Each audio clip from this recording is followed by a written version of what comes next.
আসসালামু আলাইকুম। আজ শুক্রবার 5 ডিসেম্বর 2025। আমি আমরাতলি বাজার, এটা হলো আমরাতলি বররা কুমিল্লা। আমি জুমার নামাজের পরে এই দোকানে আসলাম। এই যে দোকানটা, এটা হলো মুরগি ড্রেসিং করার মেশিন। তার এই দরজা দোকানদারকে রিং করা হয়েছে। ওনার বাড়ি জয়গামতা, নাম নাকি মোজাম্মেল।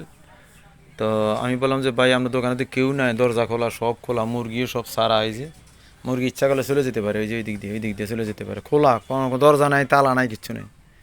এই যে মুরগি ওখানে, ওখানে, এখানে, এই যে এগুলা, এই মুরগিগুলা যে কোনো টাইমে চলে যেতে পারে, কিন্তু এরা যায় না। কেন যায় না জানি না। এখন আমরা বলো যে আপনি মুরগি মাফেন, মাইফা, ও আমার চিনে আগে থেকেই আমার কথা বলছে, কারণ মুরগি মাইফা কত কত কেজি হয়, ওই পরিমাণ টাকা আমার বিকাশে দিয়ে দেন, আমি ভাত খাইয়ে আসতেছি 1 ঘন্টা পরে। দেখেন মানুষের কত বিশ্বস্ততা। তো আমি দেখলাম যে সৌদি আরব সিস্টেম দিয়েই বাংলাদেশও আছে। এখানে দোকানে আশেপাশে কোনো লোকজন নাই। তো দোকানে বেচাকেনি চলতে আছে, এই যে অবস্থা আর কি। এই যে সোনালি মুরগি,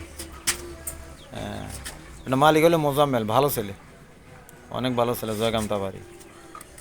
হ্যাঁ, আসসালামু আলাইকুম।